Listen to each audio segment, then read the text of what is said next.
welcome to the Might Ramble podcast. Ron, tell us about that. Not two, not three, not four, not five. Now I am become death, the destroyer of worlds. From this distant vantage point, the Earth might not seem of any particular interest. In this episode, I have the great pleasure of having a longtime friend on. His name is Lorenz Schimik. I also have the mild pleasure of having on my younger brother. His name is Keith Penningroth. Lorenz is a co-founder and the CPO as of 2016 of Mimo, an AI and coding company. I will post a link to Mimo in the show notes. In addition to that, Lorenz is an honorary graduate of Tipton High School as of 2013, which is where him and I first crossed paths. Lorenz lives in Vienna, Austria, which is where he's from, and that is where his company works as well. Aside from that, Lorenz is an avid reader. He has a good pulse on a variety of things occurring in the world. And if you were to look at his nightstand, I bet he has a bunch of New Yorker magazines from days gone by, per my recollection. Keith, my brother, is a software engineer at Couchbase down in Austin, Texas. He's also my roommate. Keith is younger than me by about 3 years or so. Other than that, the audio quality in this episode may vary significantly. It seems that I might need to invest in better equipment to have podcasts that aren't just me monologuing. So please bear with me. And I think that's all the housekeeping that I need to do. So please enjoy. Where are you at right now? Are you in Austin? I am. I ended up moving down here. I'm living with Keith, trying to find a job. I just met with a Neuralink team lead on Friday. And so he's going to put me in for a referral here. Good old, the Trump administration, it cut a bunch of research funding. So it's a little bit of a competitive job market right now as a research scientist because a lot of funding has dried up. So you have people like, say, with PhDs that are, applying 2 rungs down. People are just fleeing from academia. And is Neuralink now based in Austin? They are still split between California and Austin. They're trying to move everything to Austin, though. So they're in the process of being entirely based out of here. And that's what the guy I met with said on Friday. So he, Awesome job. for sure. One of the coolest. Yeah, and it's still pretty small. I think it's the Austin portion. They're at 160 employees, and the guy I met with, he was like maybe the 10th employee down here in Austin. So he's been around for a bit, and he said he's out of all the surgeries they've done so far in humans, which it's not that many, maybe like 15 or so. He normally controls the robot in those surgeries to like implant the device. So he's a super nice guy. He's my age, but how about you? How's Mimo? Yeah, pretty good. It's pretty tumultuous right now as well because we have been launching, I guess we launched already like a new second product, which is is very similar to like Replit or Lovable. If you heard of them, like they're often referred to as like vibe coding tools, like platforms that allow you to basically build full-on apps and websites and so on just by talking to an AI. And as like these LLMs are getting better, it's pretty remarkable how far you can get. It's just pretty difficult to make the unit economics work because the market is extremely competitive. So all the big players like Google and OpenAI, and like hundreds of startups are also sort of going into this field now. And we always just wanted to, I guess already like 2 years ago, like wanted to build something like this for our user base because they have been sort of requesting these types of features. But now there is sort of this like expectation of how much you can charge for basically like a completely automated like software engineer for non-technical people. Interesting. Difficult to make the economics work if you it's like all these other players are basically like losing money and just doing it to like grab market share, and we are like a profitable business, so we need to like make sure that we don't burn money with every user. So that's sort of like the big challenge right now. But the core business is still growing and still doing pretty good. Still a lot of fun, I would say. Yeah, I mean, yeah, it's if you have these giant companies, with essentially unlimited capital that are investing in something that is going to overlap with the kind of market you're going for, it's like you need that market in terms of it. You need to be profitable doing it, and you're up against a company, right, that can be like, well, we want to put X million dollars into just like fucking around with this thing, right? Billions of dollars. That's wild. When we started sort of building this infrastructure for this 1.5 years ago, the whole market didn't really exist yet. And it was just like about this time when you could see like how good LLMs would become at building like full on applications all on their own, even without you knowing much, or at least like can get to like a pretty good point now. Then it's still like you might still struggle if you don't know like the right terminology and so on. But yeah, then like once Claude 3.7 was released, there was like this big switch where all of a sudden all of these like other competitors like came out of started popping up because it was all of a sudden like much easier to build something like this because the models are just getting pretty good, and everything around it is sort of becoming commoditized.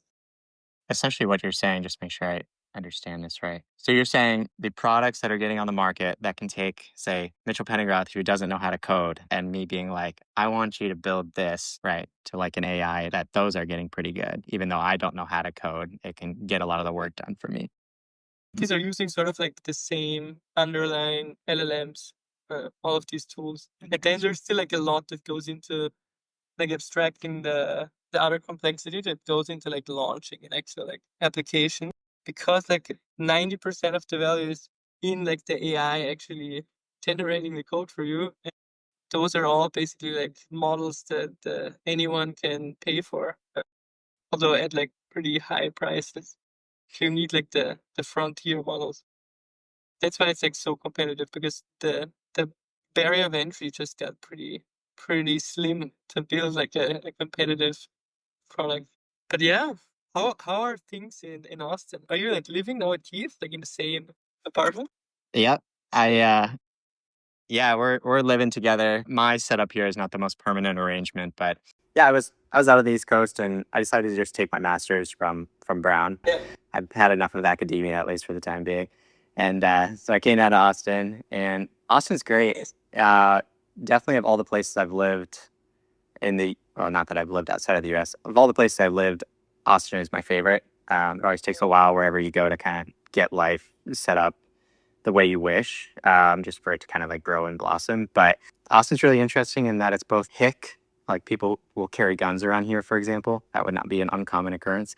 But it's also very hippie and open-minded, and it's this confluence of those two things. But people are very warm here, and whatever you're into, there is definitely a vibrant community in Austin to be found. If you wanted to be partying every night and, I don't know, kissing people on the lips as a way of greeting in America, there is a crowd here for you in Austin. And if you want to be entirely sober, like me, and super into fitness and stuff, there's a crowd for you here. Yeah, so you get a very wide range of perspectives, and I don't know, yeah, and there's no winter here, so it's nice. It's the first place I've ever lived with no winter, but Isn't it just too hot? yeah, I mean, the summer is so hot. The first time I ever visited Austin, I think it was like 2023. I was like, have I died and am I in hell? This is incredibly hot, right? And yeah, I mean, it's a beat down. It's not only temperature hot, but it's super humid as well. So you're just dripping in sweat and constantly needing to hydrate for sure. But yeah, there's a lot of cool things going on down here, and they have a pretty good, biotech scene. As far as like most of the biotech stuff in the U.S. is going to be on, one of the coasts, but Austin actually has a pretty good scene of entrepreneurship. So Probably also move to Austin if I would want to live in the US. It's probably It's pretty fun. my co-founder. Did you met him? Oh yes, I think we played soccer. Yeah. He actually went to Austin, like UT Austin, Okay. for his bachelor's. Yeah, and he always talks about it. Like he really loves Austin as well. Yeah, it's cool. I always had the hope of hitting up Kirk Goldsberry, who's down here at UT Austin. That'd be great. That would be cool. Yeah. So like really into like following the NBA. Yeah, quite a bit. You know, it gets hard in adult life. You get so busy where I don't have as much time to like watch games and stuff, but I try to stay up to date. I know this Pablo Torre thing has been pretty crazy. I got to get fully up to speed with that. Brett keeps asking me about it, but I definitely I'll try to watch the Lakers quite a bit this year because I would guess probably next season will be LeBron's last, but it could be his last. I don't know for sure. Could be this year. Yeah. Yeah, so. I also love Luca. The Luca LeBron pairing is deeply interesting to me. You have two basketball supercomputers, you know, operating ostensibly from the same position at once. So, what else am I going to tell you? What you were saying though about as far as these like AIs being able to code and stuff. So I started a Substack and a podcast, and I'm still figuring out what the fuck I'm doing. Producing good content it's hard. Yeah, I like it. It's really good. Thank you. Definitely a work in progress, but. Go ahead. I just listened to I think that was the first episode I listened to, like the one you did about Charlie Kirk. It's pretty impressive that you can just like without stopping or like without pausing, like just ramble basically and still sounding like pretty coherent without It's hard. That's for sure. writing something down first. I mean, when I had done that, I'd written a lot of my article and I made a lot of edits there, but yeah. So I mean, I'd been swimming in the information, but yeah, I just recorded that. I was done writing for the night, and I'm like, I don't know, I feel like I'm in a good space to speak, so I'm just gonna speak here for a bit. And it's definitely interesting too. Like the first couple episodes I did, I was editing the audio much more, but no, you just want to sound completely natural, entirely yourself. That's what people like. More authentic, the better. Yeah, for sure. So I've been learning that, and I've got this idea.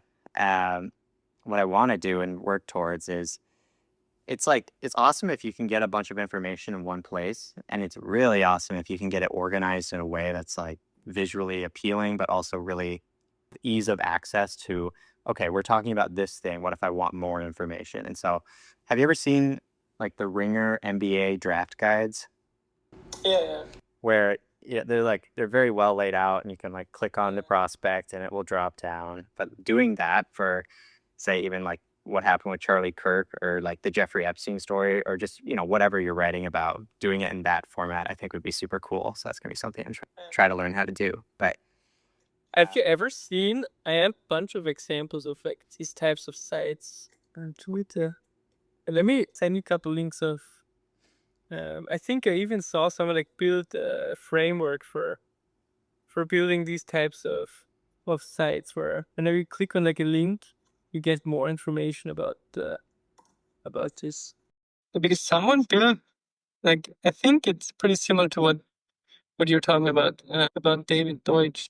oh yeah, I very love David Deutsch. I still haven't read his stuff. I know I need to, but yeah, I was talking with Keith about this morning, and he was giving me some ideas of how I might build something like that. But I would also, yeah, I love your input because I don't know how to do it, but I can see it in my head how I'd want it to be done. But it's like, how do I do that? You could use Mimo for it. You guys like RAI to give it a try and just try and like use your own words to explain it. You can also like create like a mock-up of the interface that you like have in your head. You can even like draw it on like a piece of paper and like upload the image to the AI. It's called instance.so. Interjection. Lawrence just said it's called instance.so. It is a tool from Mimo where you can type into it and it can help you build an app and do the back end coding stuff that I don't have the precise language to describe. Okay, that's all. Yeah, if you want to send me some links, I'm happy to play around with some things. One sec here. So I'll share like a little bit of what I'm talking about here. I'll share my screen. because this is confidential information. But all right. So I'm writing my Jeffrey Epstein piece, and like what I've got in mind. A lot of people have done the Jeffrey Epstein story, so that's not exactly novel, but it would be really cool. It's this long, twisted, complex story. As you start going through it and say, I don't know how familiar you are with this, but Donald Barr as the headmaster of the school that hired Jeffrey Epstein, it'd be really nice when you see the name Donald Barr, click on it, and then you have like your cast of characters. Like here's who kind of the general outline of how this guy plays into the story. But getting it in a way, yeah, where it's really easy to see the different pieces of it and get back and forth on kind of the intricacies of the information there. Yeah. Yeah, no, that makes total sense. It would be really cool for these like going down a rabbit hole. Yeah. And they won't all be so conspiratorial. I don't know. This is just, the Epstein story has been endlessly fascinating to me for about 7 years now. So, Yeah, no, that makes total sense. Yeah, they would be really cool for these like going down a rabbit hole. yeah. And they won't all be so conspiratorial. I don't know. This is just, the Epstein story has been endlessly fascinating to me for about 7 years now. So, there's a lot What of, do you think is the most likely scenario? for Jeffrey Epstein. Yeah. I think I'll try to do the most succinct version here.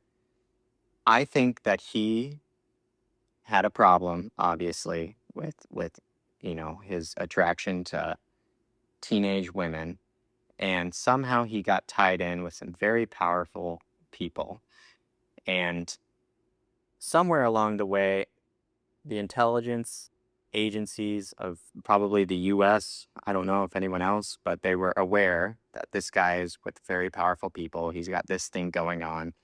Can we somehow get this leveraged in terms of like gathering intel on other powerful people or having a compromising information? So I do think he probably had it, an intelligence relationship. And what still remains mysterious is how did he get all of his money, and also the tie to the Maxwell family. I don't know how familiar you are with them, but A little bit, yeah. I mean, they're really rich. The dad, right? Like he was, if I remember correctly, wasn't he like extremely wealthy businessman? yeah, he was absolutely fascinating guy. Not only was he a businessman, he was a World War II hero that was in the intelligence services. I think he had like 15 different names in his life or something like that. He was fluent in 7 or 8 languages. He was like intelligence. Yeah, and then he got into publishing, and so a lot of even like how True. a lot of how scientific journals are currently done, as far as like you going to a publisher and you pay them to publish your paper. A lot of that stems actually from Robert Maxwell, his like stuff he started in the 1950s or 1960s. But I mean he did a lot of things.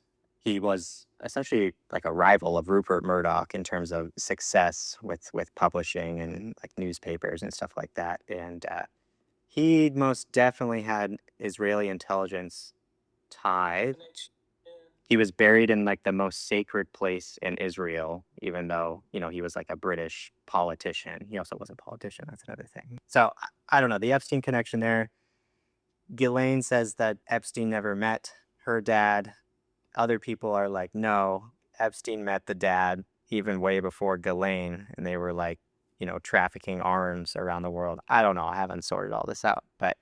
Have you ever heard like these interviews from Eric Weinstein when he talked about how he met Epstein? Yeah. That is pretty fascinating as well. Yeah, it's what he got dinner with him, and he just like talks about how bizarre it was and how clear. He's basically like the weirdest person he ever met, and he just, at least he says, like, to him it was obvious that he clearly was not like who he said he was, and that he was not like a financier. Right.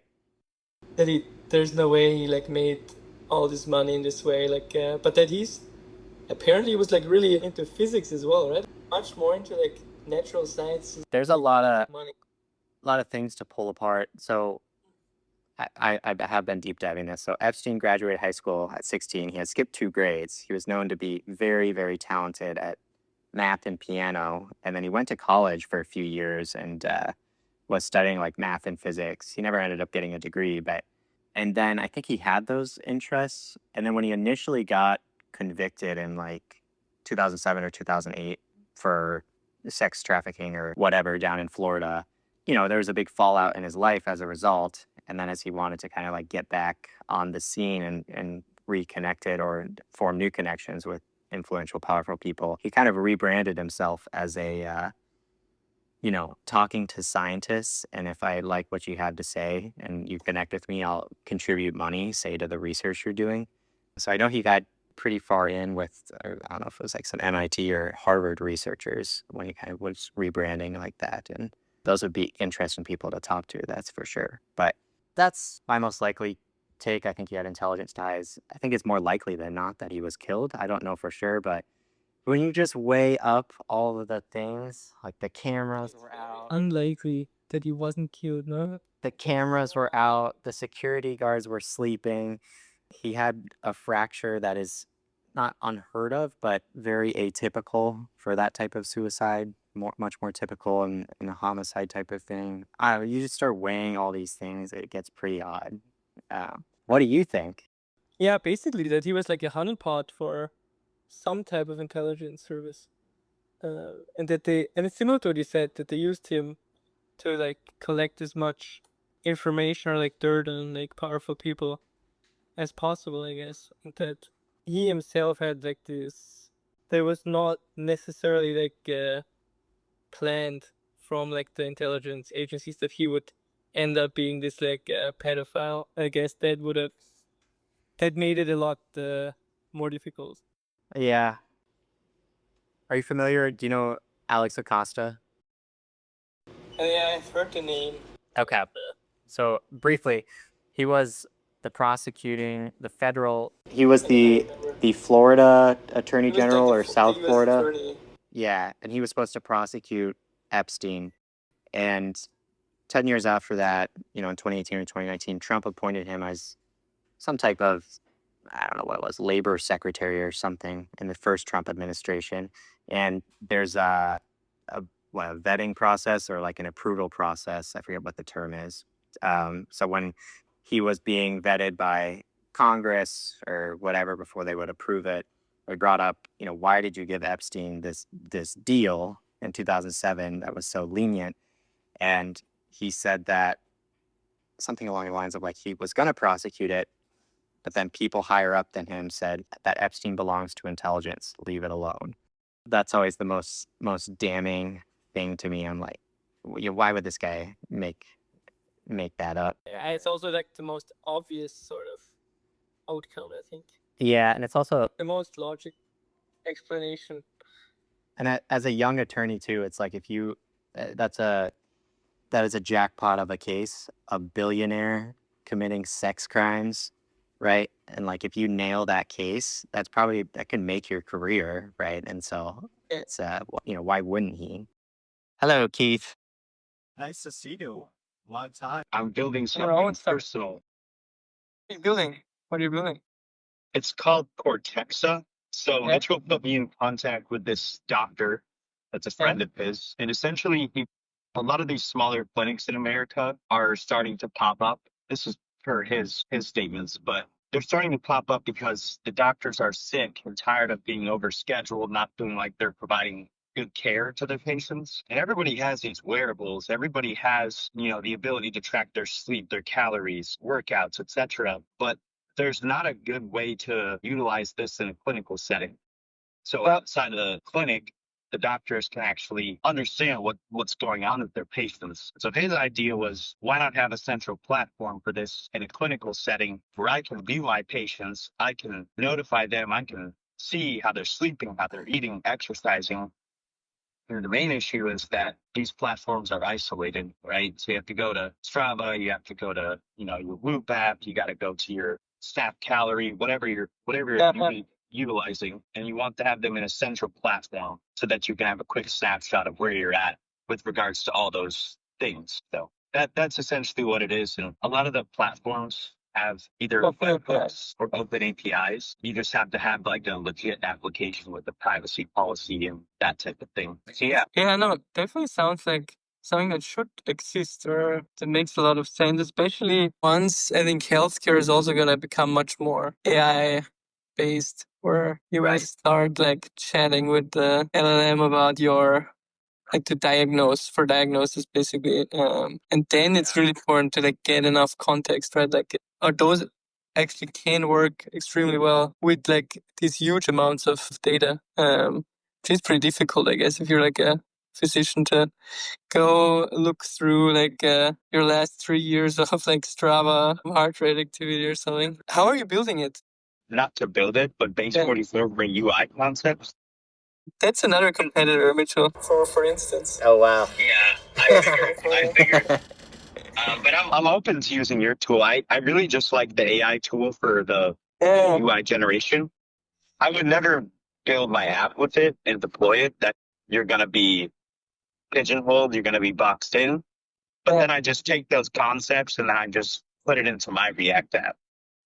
I'm just going to do the MVP myself and then see what kind of traction it has. And then if I need to hire somebody or find a new developer to work with, I'll. No, it sounds like a good plan. I would also do it like that. Like I would definitely try and build the MVP on your own, especially now, like with all these AI tools, it's getting like definitely like doable to build like working prototypes. It like might not scale very well to like a larger like user basis, but like for the beginning, it's really amazing. I think you still need to know the framework you're working in, React and Fast API, because I know both of those frameworks. I've built apps in them. Otherwise, you're going to want to do something and run into a problem. You're good luck. If you have an MVP that you can send me, I'd love to take a look. But I'm not going to deploy it until next weekend. Yeah, I'd love to test it. Of us three, who do you think will have a chip in the brain first? It's a good question. Mitchell. Well, I told my dad that I'd met with someone or that I was going to meet with someone from Neuralink, and he goes, "Don't do it." He goes, "Don't do that, Mitchell. Don't put a chip in your head." I'm like, "Dad, I'm not putting a chip in my head. I'm looking for a job." That's actually my dream. I want to someday have a brain-computer interface. He's been seeing this for a long time. I think I can remember being about 11 or 12, and he's like, "Boys, when they come to put it in your head, don't do it. Don't do it." You're gonna control your brain. Work of the devil. I just want to upload my consciousness and not die. Yeah, Ted Williams of American baseball lore has his brain, sitting in a vat somewhere waiting to be resurrected. So there's actually been, it might have actually all went to shit. I can't remember, but yeah. So we're just down here in Austin. I've been bopping around. Same for Keith. Okay, next question. From an international, I guess, perspective, what is the American politics been like to follow? In Europe, like the media landscape is even more like one-sided than in the US. Like the mainstream media in Europe is like just completely really far left of center. And no one like in Europe even really understands. Everyone in Austria was basically completely shocked that Trump won, like way more shocked than in the US. And I don't know, because I'm like always been following these things like on Twitter, and I don't know, it's just very difficult to really know what's going on for anyone.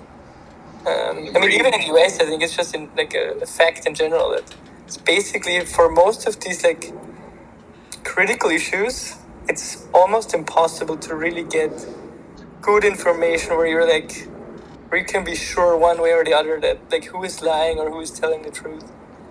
It's just like a mess. But in Europe in general, like it's like most of the reporting like people are consuming is just extremely like one-sided, and basically like Trump is Hitler and everyone is like half of the US are like complete idiots that are falling for this extreme fascism, and it's like basically a couple years away and then everyone is gonna, I don't know what people think. Yeah, it's pretty wild, but it's similar in Europe as well. It's just not as extreme, also because you don't just have like two parties systems, but there is much more of like a spectrum of parties.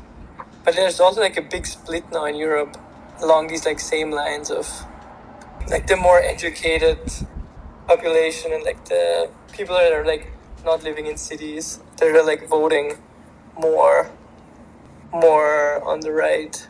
Keith, did you have a point?